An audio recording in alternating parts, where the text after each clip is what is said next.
Bonjour tout le monde, c'est VinceFF. Aujourd'hui on se retrouve pour une nouvelle vidéo. Aujourd'hui on se retrouve avec des news très très fraîches de cette semaine. Donc l'actualité est fraîche, par contre attention, la météo de la semaine prochaine va être très très chaude. Donc restez à l'abri et proche de la clim si vous en avez une.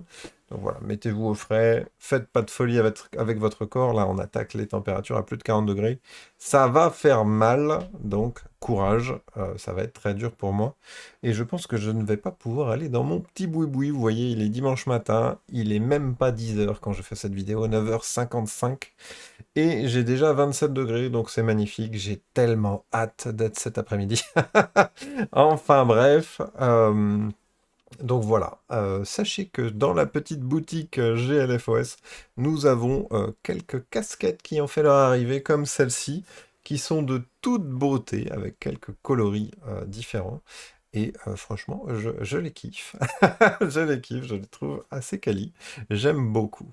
D'ailleurs, tant que j'y suis, je voulais infiniment remercier tous ceux qui me soutiennent sur le Patreon. Vous êtes incroyables. Malgré que le Kernel Gamer est totalement gratuit et que vous l'avez toutes les semaines gratuitement sur le Patreon et sur cette chaîne YouTube évidemment, vous êtes une petite vingtaine à me soutenir financièrement et à soutenir GLFOS et Gaming Linux FR et évidemment ce Kernel Gamer qui est participatif. Donc merci beaucoup à vous, donc spécial dédicace, car c'est grâce à vous que bah, la motivation est toujours là et qu'on continue à aller toujours plus loin, clairement. Et d'ailleurs, pour la première fois, grâce à votre financement participatif, j'ai pu obtenir un peu de temps supplémentaire, c'est-à-dire que je me suis offert 2 jours de congé au boulot pour les dédier à GLFOS et vous fournir une sortie de Quasar dans les meilleures conditions possibles. Alors après, on a fait ce qu'on a pu, mais en vrai, bah, sans ce jour de congé, ça aurait été très très compliqué. Donc merci infiniment au soutien Patreon pour ça. Vous êtes incroyable. Allez, j'en ai trop dit. On attaque ces news euh, du Kernel Gamer de la semaine 25. Alors, première news, comme vous le voyez en grand, elle parle du Steam Controller. Et je suis le premier étonné autour de cette news, le Steam Controller cartonne. Il est en rupture de stock et Valve n'avait pas anticipé qu'il fonctionnerait aussi bien.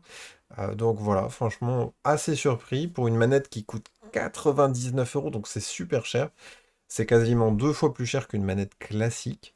Donc moi, je donnais pas forcément cher de cette manette, et pourtant, ça cartonne. Surtout qu'en plus, elle est limitée à Steam. Donc ça limite quand même vachement son intérêt, je trouve. Mais non, ça part comme des petits pains, donc c'est très bien pour Valve. À noter que si vous en commandez une aujourd'hui, vous avez un risque de n'avoir cette manette qu'en 2027. Et ouais, 2027, c'est ouf.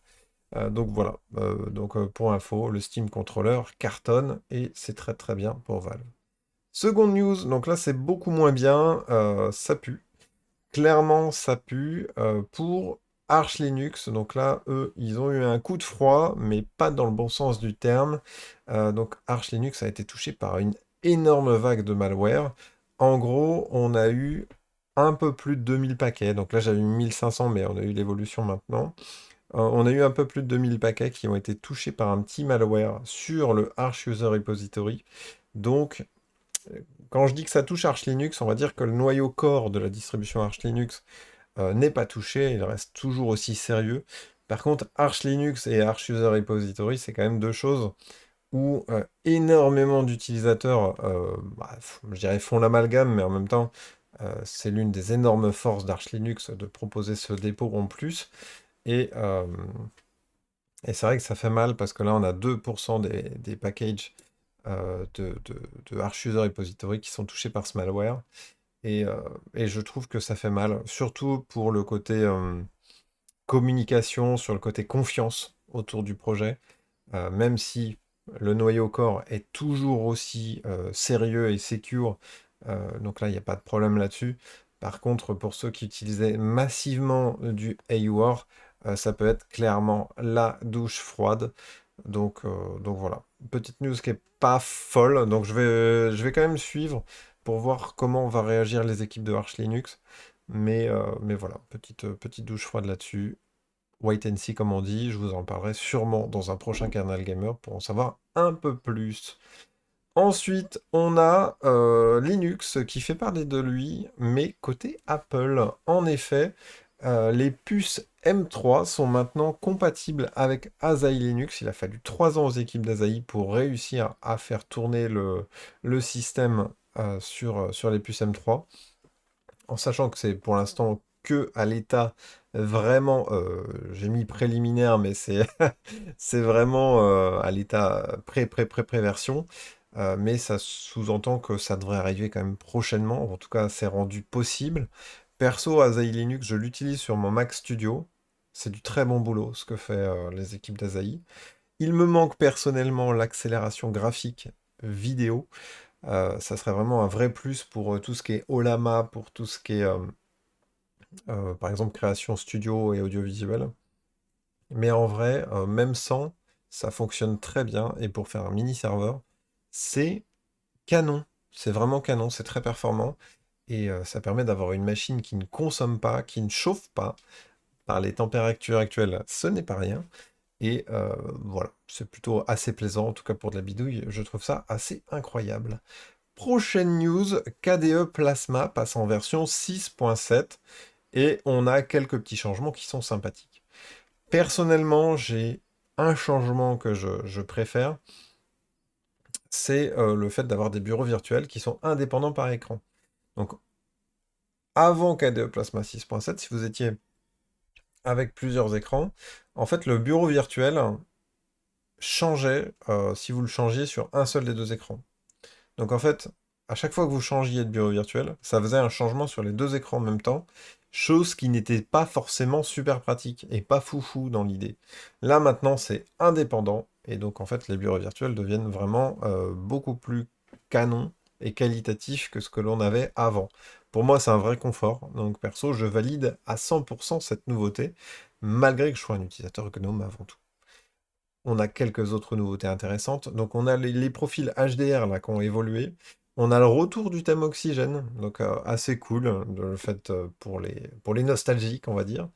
Moi je trouve ça assez bien. On a quelques améliorations côté Wayland, on a quelques optimisations côté performance, et il y a des petites corrections côté interface, mais on est vraiment sur du fine-tuning. Et on sent que KDE hein, continue de polir, j'ai choisi le mot polir, mais vraiment Plasma, vraiment très finement, et on sent qu'ils veulent vraiment faire le meilleur desktop environnement possible, et ça fait bien plaisir, car bah, ils sont pas loin d'y arriver, hein, tout simplement. C'est vraiment du très très bon taf. Malgré que je sois un utilisateur GNOME avant tout, je ne peux pas dire que le boulot qui est fait autour de KDE ne soit pas sérieux et de qualité. Et c'est bien pour ça qu'il plaît autant. Autre news assez étonnante, on a Xbox qui pourrait s'extirper, s'isoler, se faire dégager, j'ai pas trouvé encore le verbe qui convient bien, de Microsoft. Donc fait assez intéressant. Aujourd'hui, la filiale Xbox est totalement détenue à 100% par Microsoft et potentiellement il pourrait y avoir une petite scission et que Xbox fasse sa vie de son côté. Donc c'est assez intéressant. Il y a eu des milliards investis par Microsoft dernièrement dans Xbox avec l'achat d'Activision, Blizzard, l'achat de Bethesda. Franchement, ils ont investi de ouf. Et peut-être qu'ils sont en train de chercher à rentabiliser cet achat en mettant Xbox de manière un peu plus indépendante et en les challengeant peut-être de manière un peu plus forte.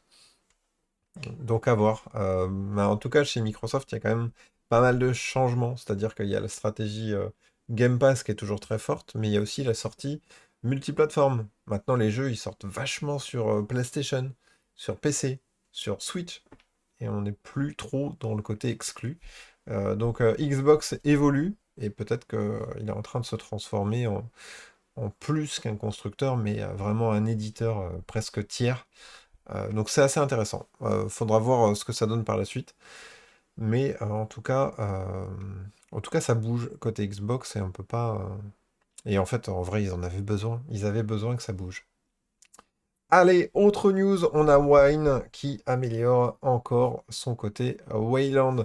Ça peut paraître une petite news, mais ça peut intéresser énormément de personnes. En effet, sur Linux, comme sur Windows d'ailleurs, vous avez la possibilité de fractionner, faire du fractional scaling. Donc c'est le fait de zoomer un peu vos applications. Donc quand vous avez un écran qui est un écran 4K et vous voyez un tout petit, l'idée c'est de faire un zoom en 125, en 150, voire en 200% s'il faut, et en fait vos applications apparaissent plus grosses. Sauf que c'est très bien pour des applications comme de la bureautique ou de la navigation web, c'est beaucoup moins bien en jeu. Et là, l'idée, c'est d'avoir ce fractional scaling qui est maintenant compatible avec les jeux. Et donc ça, c'est très très bien. Ça permet de profiter de la meilleure résolution sans dégrader les performances et d'avoir cet effet de flou pourri que l'on avait au précédent. Donc j'ai mis content le Vince. Oui, oui, oui, oui. En effet, il est content parce que c'est un point important. Et je pense que ça touchait beaucoup d'entre vous. Donc oui, très content. Autre news, on a Audacity qui évolue énormément. Waouh! Là, ça ressemble plus du tout au Audacity que je connais. Et j'avoue que je suis très content de cette petite révolution.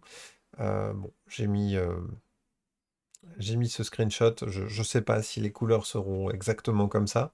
Mais en vrai, la nouvelle interface a l'air assez canon, beaucoup plus moderne. Et Audacity est un logiciel que j'aime beaucoup utiliser hein, pour la gestion du son, évidemment, et pour améliorer mon rendu. Voilà. Donc, je suis très pressé de pouvoir mettre les mains sur cette nouvelle interface. On verra ce que ça donne. Mais voilà, je voulais vous avertir, vous avez le visu. À voir pour la suite. Autre news Apple, donc deux news Apple là dans le kernel gamer aujourd'hui, même si ça touche à Zaï pour la première. On a Tim Cook qui a prévenu les investisseurs. Et donc, quand Tim Cook prévient les investisseurs, c'est jamais très bon. Euh, En effet, les prochains MacBook, les prochains iPhone, les prochaines Vision Pro seront plus chers. Voilà, c'est clair, c'est net, c'est précis. Je prends pas de gants pour vous le dire. Donc voilà. Donc entre les crises du pétrole, de la RAM, des SSD, etc., etc., il est temps pour Apple de monter le prix de ces machines. Mais c'est vrai qu'en même temps, la stratégie Apple est assez curieuse durant ces derniers mois, ces dernières années. Je trouve que les prix des MacBook n'ont pas franchement évolué à la hausse. Contrairement au marché PC qui a vachement pris, le prix des PC qui a vachement monté, c'est pas le cas des MacBook. Et Apple a même sorti son Mac Neo, qui est un petit PC qui est assez intéressant pour 599 € ou 699 €.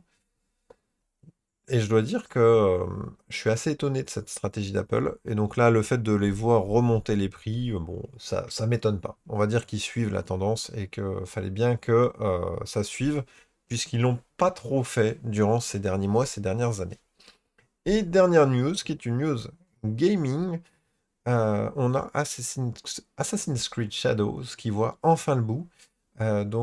C'est le dernier Assassin's Creed sorti qui a eu plus ou moins bonne presse, qui se passe au Japon. Et en fait, ils ont sorti le dernier patch et ils n'en sortiront normalement plus.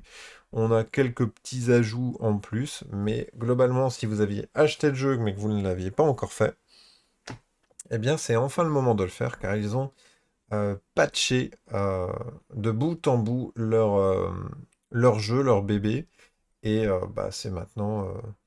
c'est normalement maintenant la meilleure expérience possible. Moi, personnellement, je l'avais acheté, mais je ne l'ai pas fait parce qu'il y avait quelques bugs d'un point de vue euh, performance. Donc, j'espère que maintenant ils sont résolus. Et si je peux passer une agréable aventure sur Assassin's Creed Shadows, c'est dur à dire, hein, Assassin's Creed Shadows, eh bien, ça sera volontiers. Donc voilà, je voulais vous informer là-dessus.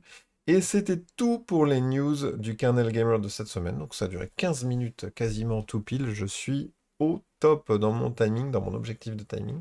J'espère que vous avez kiffé ces petites news. Si c'est le cas, n'oubliez pas le petit like, mettre un petit commentaire pour phagocyter l'algorithme YouTube comme d'habitude.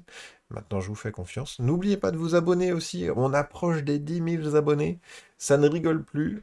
9 000 abonnés, c'est quelque chose, mais 10 000, c'en est une autre.